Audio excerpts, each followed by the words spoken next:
Welcome back to Starting Point, where we deliver news from home and around the world. We're live from the capital of Indonesia, Jakarta. This is TVRI World. Still with us, my name is Uli Herdi, along with my partner, Aju Toyo, and we do have an exciting dialogue and conversation because do you know, Uli, that February 4th, the international community and the UN celebrated a special day.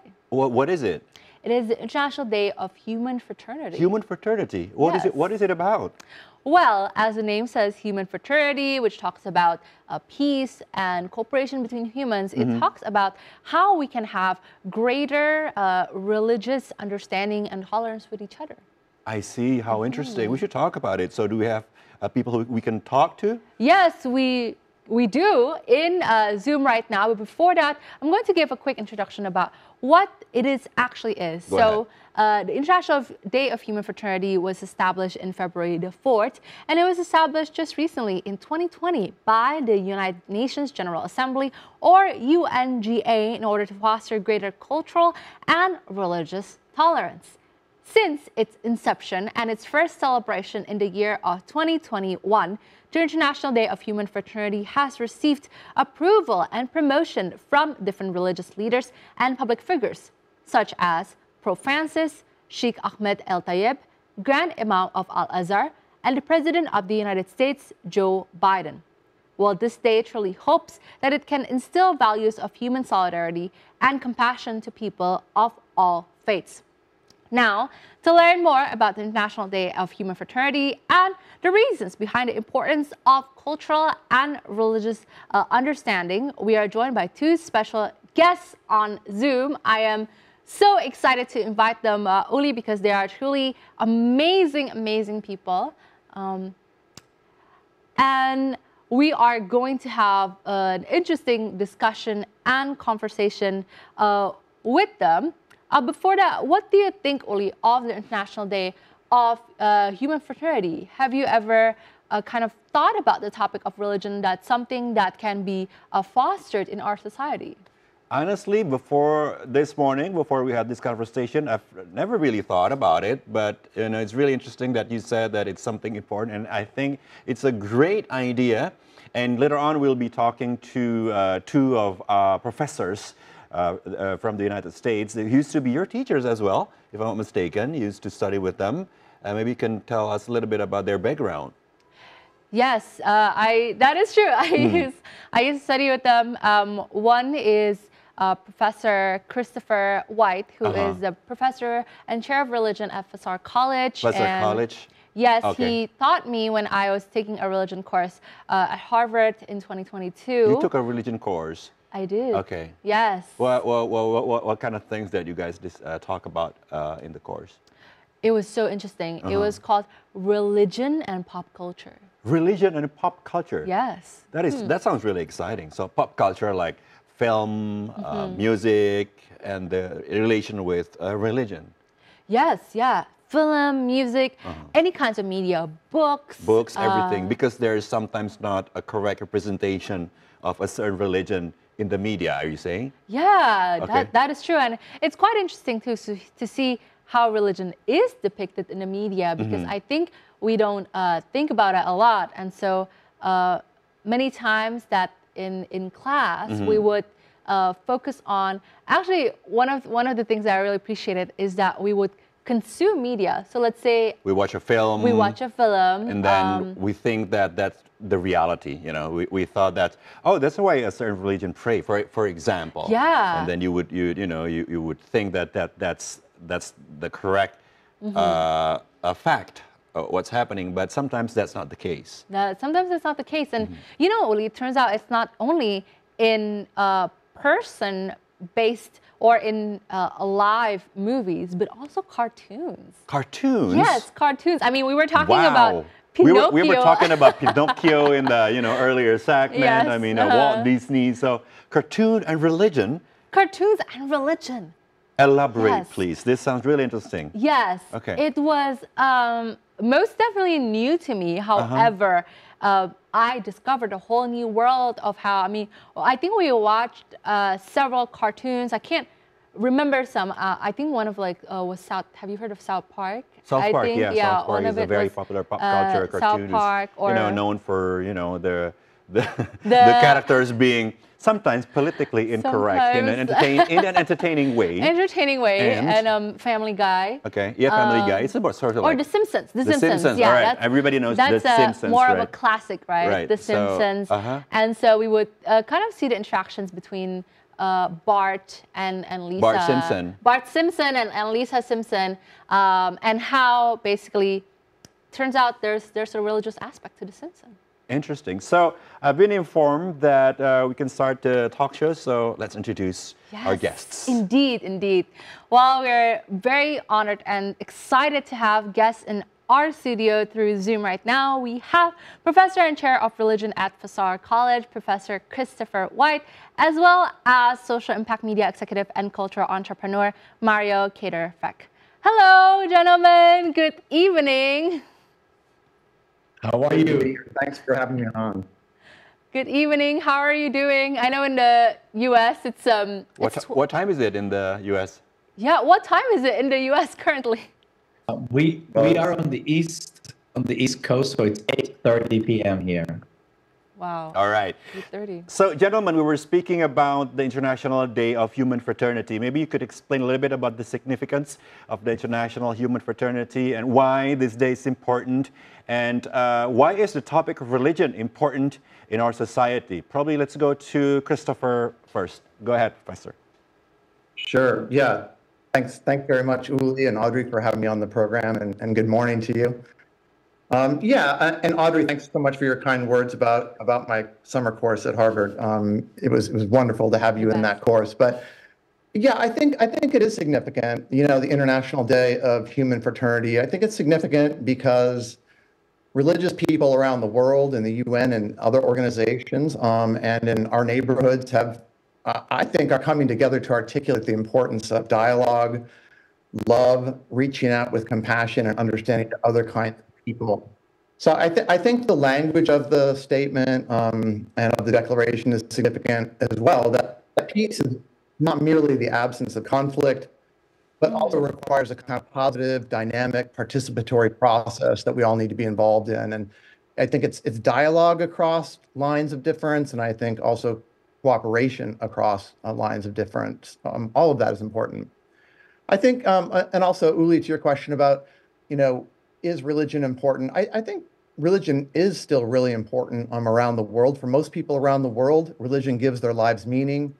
It structures their lives. It gives their lives purpose. It structures their identity, links us to our family and our friends, creates a comfortable circle of community. I think it's had these functions for a long time, actually. But I think today religion is more important than ever. And I think we see this in opinion polls around the world. Certainly we see it in America, which is the context I'm most familiar with. We see this in polls. So I think we see, kind of an ongoing popularity of religion and spirituality, even those things are changing. And I think that we see that together with something else that's new and important, which is maybe more of a global or a planetary sensibility that is, I think, being fostered by mass media, that's bringing all of us together, different people around the world in unprecedented ways. So I think this presents kind of a new moment of challenge and also opportunity. And so on that topic, Professor, what are some of the biggest issues or points of contention, especially in terms of religion and culture, that we need to pay closer attention to, that, especially as you said, that this has been and will always be an important topic. So currently, what are some of the things in the topics of religion that are being talked about? Yeah, thanks. That's a great question. I mean, as you said earlier, Audrey, it's in the media a lot. So the mass media, I think, is important. I think we need to pay more attention to the really ubiquitous presence of mass media and digital culture in our lives, and also the way that media portrays religious people. I know my friend Mario can speak to this in a minute. But I think the media that we have today provides, many new opportunities for practicing religion, for finding community. Anyone can find their religious group or family members on social media platforms. There are apps now that that can help Muslims pray during the day, that can help Christians keep going with their Bible study. There are apps for all kinds of religious groups. So people can find their community now, which is wonderful. But I think there's also some dangers and things to think about with new forms of media, especially the ways that social media algorithms deliver really polarizing and extreme content. I think that's something that more and more scholars are thinking about. Companies know that this kind of content generates attention. It generates more attention. It generates more clicks, more engagement. So they continue to do it. So the problem here, I think, is that this incentivizes not understanding or bridge building, which is what we want, but rather outrage, animosity, and ignorance about other people. So I would say, unfortunately, because these kinds of polarizing, sensationalized or extreme images, generate engagement, they're great tools for other folks as well, politicians and others who want to energize and mobilize their constituents. This leads to more intolerance and demonizing other folks. We definitely have this in the U.S., and which again is the context that I'm most familiar with. And speaking about mass media, Professor, now we're going to go to Mario. And Mario, you've been in the media sphere for really long time. I mean, you've been an SVP for many different companies. You're a cultural entrepreneur and social media executive. What made you interested to study religion in particular? And as Professor said before, that currently possibly media illiteracy is quite relevant in people these days. How do you see the topic of religion still being relevant and relatable to your work in the media? Sure, and thank you for having me, Audrey and Uli, and good morning to you guys. Yes, I worked for about 20 years with MTV and Nickelodeon, a youth and children's channel that forms the next generation, the opinions of the next generations. And just to quickly go back, I will answer that question, but quickly go back on the importance of the day.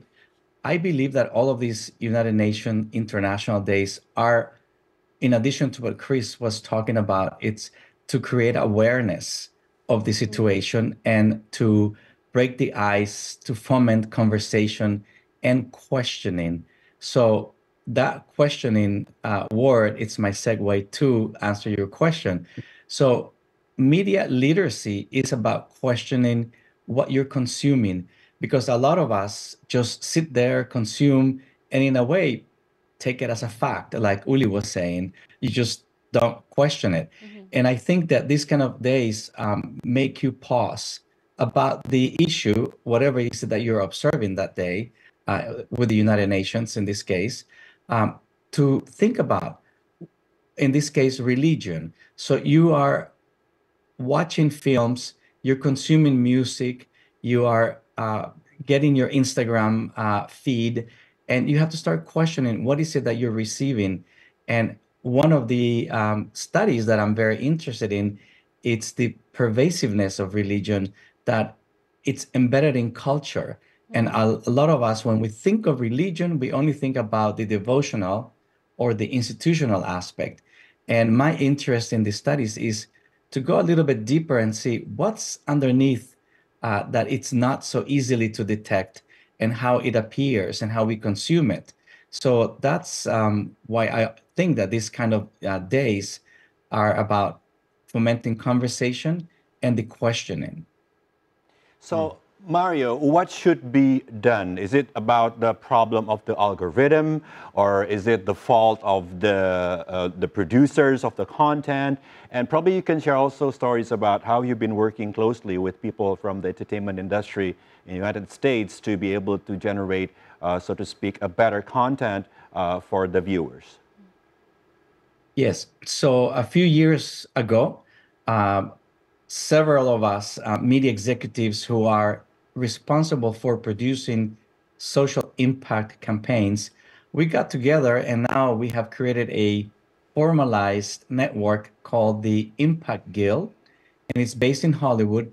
And the idea is that every year, as a group of 400 media executives who are talking about social media, we're talking about social impact on screen, specifically on entertainment media, we get together and we say, what should we be looking at? And last year, we realized the importance of bringing home through all the different platforms that these 400 individuals represent, from public service announcements to TikTok, right? Which are creators that are very difficult to tell them what to do, because it's an individual, it's not a company, it's not filtered, it's not premeditated in many cases, or vetted or approved by anyone. So you have to get it out there. And what we were trying to promote last year was the media literacy. It's to tell people, don't be a couch potato and just sit there and consume, but start questioning, who is bringing you this message? Who is the media, or who is the person? What's behind them? So before you just take things as a fact, do a little bit of investigation, yourself. And so far, how has this effort been working out for the people? Are people more literate, or what has been the report say about the efforts? Yeah, so that type of research, to be able to give you the answer, it takes a few years to be able to track it, because usually what companies do, they put out a questionnaire out there to their audience to try to measure their literacy in this case. Then you produce the campaigns to create the awareness. And then after that, you have to measure it again to be able to have that kind of answers. And that takes a little bit of time. But I'm hoping that in the same case of the other campaigns that I worked with at MTV, which was about creating awareness about HIV/AIDS, about human trafficking, about domestic violence, about teen pregnancy, about mental health. These are campaigns that we would put out there, questionnaires, to be able to measure how we were moving the knowledge needle in our audiences.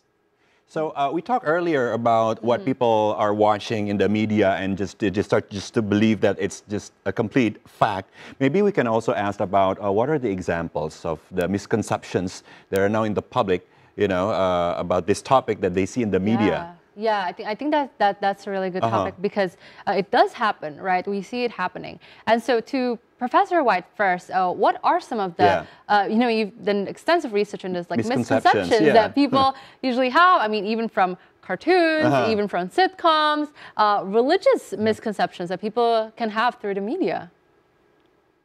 Yeah, it's such an important question, because when people come to the table to have dialogue and conversation with other folks who are different from them, they come with all these stereotypes in mind, right? So you're asking about the kinds of stereotypes we see in films or in television. I could just speak about American films and television for a moment and say, there's an awful lot of Muslim villains in American film and television. So there's a real stereotyping of Muslims, for instance, as the bad guys, right? In the last 20 or 30 years, for sure. So I think part of the work that Mario's doing, and part of the work that we all need to do, is we need to kind of interrogate our media. We need to think it through. We need to learn to recognize, the stereotypes that are there, right? And think through, well, what produced these stereotypes? Where are they coming from? And then, doing the work that Mario and others are doing is all about, how do we get a more complete, more human picture of religious people around the world, right? Not the stereotypes, not the one-dimensional picture of a Muslim, or not the stereotypes of a Buddhist, but a fuller sense for all the diversity, all the internal diversity in these wonderful traditions, right? There's so many different kinds of Buddhists in the world. There's so many different kinds of Muslims in the world. Let's show that in our media, and let's get people used to that. So when they do come to the table, they're coming with a more realistic sense of connection and understanding. So, Chris, as a professor of chair of religion and someone who's extensive research in the topic of religion, what are some of the trends on religion that you've seen in the past years, and is it true that it is still one of the biggest topic in the world? Well, I think it's a big topic in the world, and a pretty important one. We certainly have plenty of business with students taking our classes in American colleges. But yeah, I think there's a dynamism to the topic for sure. I think there's a lot of changes and movement, especially when you think about religion in the West. Sometimes we talk a lot about the movement from more traditional religious communities to spirituality or spiritual groups. So I think that's a real dynamic and interesting change that you see, especially in America, happening. So, you know, new spiritual groups of various kinds do seem to be tolerant and open to other religious groups, even incorporating them in eclectic ways. You know, you see when you look at surveys of Americans in particular that you see a rise in attitudes of respect and appreciation towards different religious groups. And so I think all of that is really good in terms of a positive trend line. But like I said, I do think there are other issues we need to keep our eyes on, like the ways in which people's religious or cultural identities are also being made to seem more extreme by social media and others. So this we know this is happening in the U.S. as well. So something to think about. But I think the top line consideration is, you know, 50 years ago, people thought religion would die out with the emergence of modernity and secularization.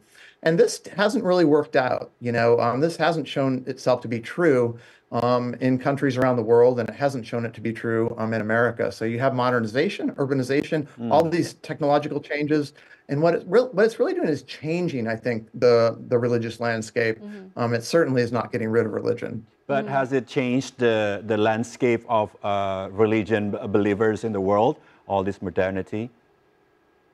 For sure, for sure. And there I could point to one example, which would be the emergence and the real power of digital media and handheld devices. I mean, these devices are used all over the world to create a sense of community, to stay in touch with your religious community, to do your daily prayers, to find a spouse of your religion.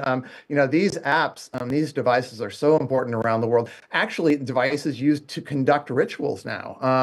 iPhones and other mobile devices. So yeah, it really has transformed religious practices around the world, the sense of belief, the sense of belonging. Of course, we all know that, you know, the sense of community is really being transformed by social media platforms like Facebook and others as well. So yeah, it really is transforming religion.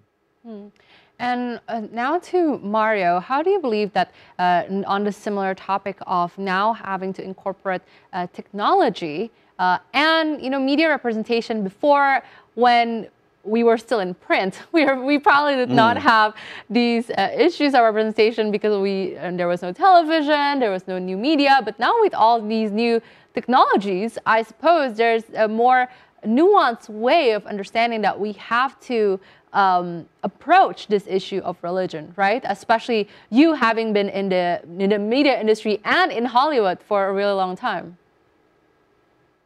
Yes, that's correct. So let's start with, in my case, it's a media company that has many levels of authorizations in order for any content to be produced. So that's a little bit more meditated or premeditated. I think what you're referring to is the actual individual power. And like Chris was saying with the phone, you don't have to have a very sophisticated technology equipment to be able to get your message out there and to be able to get to the nuance that everyone's talking about it in this call or in this conversation. Because religions are so internally diverse that everyone can start their own communications platform easier. So it has become more democratic. And I have to agree with what Chris said, that secularity, modernity came and everybody thought that religion was going to come down or disappear at some point. And actually, I believe that now with technology, technology is giving a great boost to religion and to religious people or to spiritual people. And it's also giving the opportunity for all of the different diverse ways of one religion to be practiced, to be able to be done in a community, even if you change the public technology into your private sphere.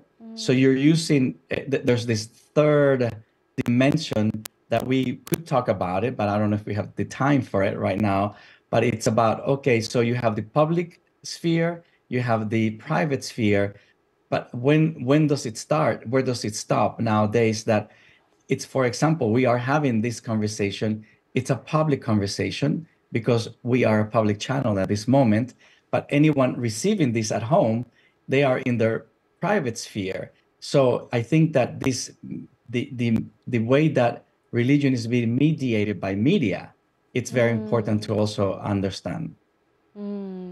And it's most definitely important for us to also be aware of these Exactly. issues and topics, Yeah. Uli, especially. Yeah. It's good that we have this conversation now. Yes, yes, it is great. And, you know, since taking the religion class before and now having spoken to Professor White and Mario, I believe these are my mentors in these topics, and I'm so grateful to know them.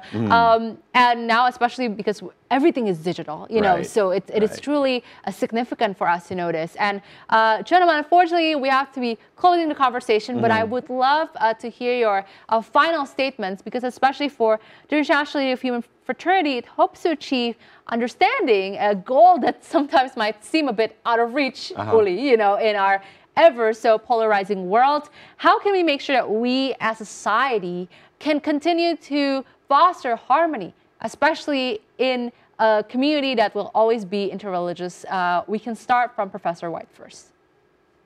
Yeah, I mean, sure. Thanks for that question. I think get involved with your local interfaith organization where you live, or a local community service organization where you live, or figure out how within your own religious group you can help educate your fellow believers about the peace building and pluralistic aspects of your own scripture and your tradition. I think you know, I think those are all things that we all can do. Thank you so much, Professor White. And now on to Mario. Yes, and I think that dialogue that Chris is talking about can be brought to any sphere. You can talk about it in the streets, you can talk about it at work, you can talk about it at home.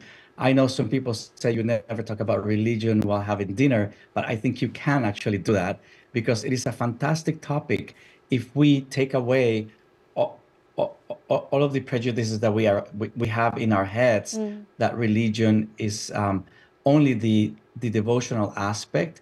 And if we can think of religion as something that is embedded in our culture, and as in the class that you were, Audrey, it's in popular culture, it's keeping it in mind that it's more than just the religiosity or the devotional aspect, but that it is embedded in everything that we do. Thank you so much for your time and explanation, gentlemen. We appreciate it. So once again, there was Professor and Chair of Religion of Vassar College, Christopher White, and also Social Impact Media Executive and Cultural Entrepreneur, Mario Gator-Frech. Thank you, gentlemen. Thank you so much, gentlemen. So glad to have you here. Thank you for having us. Thank you.